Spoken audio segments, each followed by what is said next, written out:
কৃষক ভাইরা আসসালামু আলাইকুম। আজকের এই ভিডিওটি হলো উপকূলীয় কৃষক ভাইদের জন্য যাদের জমি লবণাক্ত পানিতে প্লাবিত হয়ে যায়।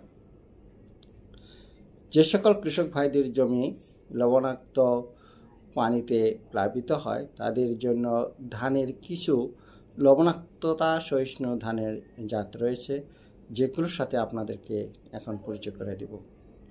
আজ আমি আউশ ও আমন ধানের জাতসমূহ পরিচয় করে দেব। আউশের জাতসমূহ বৃদান 55 এবং বৃদান 98। এই দুইটি ধানের জাত আপনারা আউশ মৌসুমে অর্থাৎ মার্চ থেকে মে পর্যন্ত আবাদ করতে পারবেন।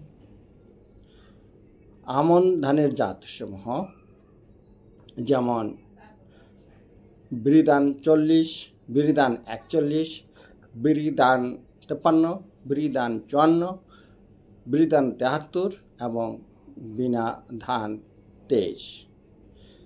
এই ধানগুলো আপনারা জুলাই আগস্ট মাসে আবাদ করতে পারবেন।